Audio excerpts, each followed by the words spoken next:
Senior anchor person और तजियाकार Zee TV news गरीदा Farooqui ने भी हमें ज्वाइन किया। उनसे मज़ीद बात करेंगे। गरीदा, क्या लगता है आपको, आज कमरा नंबर 1 दोबारा खोल दिया गया है, हंगामी बुनियादों के ऊपर जो है वो मुशावरत हुई चीफ इलेक्शन कमिश्नर और चीफ जस्टिस ऑफ पाकिस्तान की जानिब से, क्या होने जा रहा है? देखिए, वाज़ेह तो है कि इस वक्त क्या होने जा रहा है, क्योंकि इलेक्शन होने हैं मुल्क में और इलेक्शंस के इनेकाद में सबसे बड़ी रुकावट पाकिस्तान तहरीक इंसाफ की वो दरख्वास्त बनी है जो लाहौर हाई कोर्ट में गई है। और अब जाहिर है इलेक्शन का शेड्यूल जारी होना है और ये बड़ी अजीब व गरीब सूरत हाल है, क्योंकि पूरे मुल्क में इलेक्शन की गहमा गहमी थी, इलेक्शन का माहौल बन रहा था, उसमें लाहौर हाई कोर्ट की तरफ से इस किस्म का फैसला सामने आ जाना जिसमें वाज़ेह है कि आपके फैसले के रिपरकशंस रुकावटें क्रिएट कर सकते हैं इलेक्शन के इनेकाद के हवाले से। बहरहाल सुप्रीम कोर्ट स्टेप इन किया है, इलेक्शन कमीशन का डोमेन है, इलेक्शन कमिश्नर की मुलाकात हुई है चीफ जस्टिस ऑफ पाकिस्तान से और सुप्रीम कोर्ट ने जिस तरह खुद कहा था कि वो गारंटर हैं और उन्होंने कहा था कि वो पत्थर की लकीर है 8 फरवरी की तारीख 2024 की इलेक्शन के हवाले से। तो गारंटी सुप्रीम कोर्ट, जाहिर है अब सुप्रीम कोर्ट की साख भी दाव पर है, इलेक्शंस करवाने हैं और अगर सुप्रीम कोर्ट का ही हुक्म नहीं माना जाएगा और सुप्रीम कोर्ट के वाज़ेह अहकामात के बावजूद भी 8 फरवरी को इलेक्शन नहीं होते तो ना सिर्फ मुल्क में एक आईनी और पार्लियामानी और जमहूरी बहरान आ सकता है, बल्कि सुप्रीम कोर्ट की साख भी दाव पे लग सकती है। इसी वजह से बड़ा अहसन आज इकदाम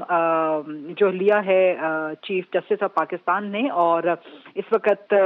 रात गए तक देखते हैं कि बेंच क्या तश्कील पाता है और जहां तक उम्मीद है कि या तो आज या फिर कल तक फैसला आ जाएगा, क्योंकि 17 दिसंबर से 54 दिन स्टार्ट हो जाएंगे और 54 दिन एक आईनी और कानूनी पाबंदी है कि जिसमें इलेक्शन शेड्यूल मिलना चाहिए सियासी जमातों को, कैंडिडेट्स को, और उनको इलेक्शन कैंपेन का टाइम मिलना चाहिए। तो इससे पहले भी हम देख चुके हैं कि आईनी पाबंदी तो खैर 90 डेज की भी है कि 90 दिन के अंदर इलेक्शन करवाने चाहिए,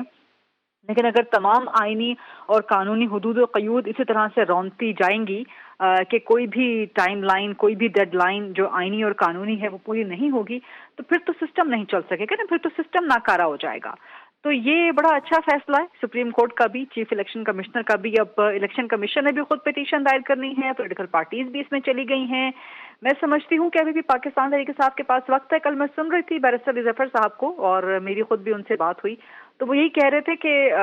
पाकिस्तान तहरीक इंसाफ अभी गौर कर रही है कि वो अपनी पिटीशन लाहौर हाई कोर्ट से वापस ले ले। तो कल से लेके आज तक तो उनको वापस ले लेना चाहिए था, क्योंकि तनकीद तो पाकिस्तान तहरीक इंसाफ पे ही हो रही है कि इलेक्शन में अगर सबसे बड़ी रुकावट बनेगी तो पीटीआई बनेगी, क्योंकि उनकी वजह से इलेक्शन डिले का शिकार होंगे। तो उनके पास तो बड़ा सुनहरी मौका था कि वो एक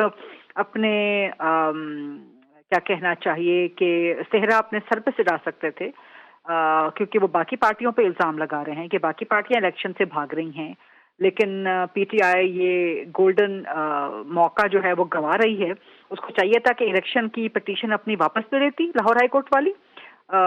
आरओज डीआरओज की तैनाती वाली, और उसके बाद सेहरा जो है पीटीआई के सर सज जाता और पीटीआई को एक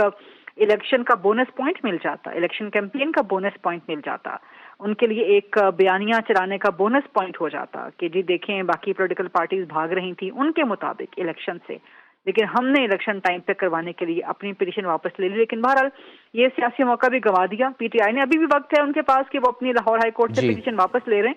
न जाने क्यों नहीं ले रहे, लेकिन बाकी पॉलिटिकल पार्टीज के पास एक बयानिया जरूर आ जाएगा अगर पीटीआई नहीं लेती अपनी पिटीशन वापस।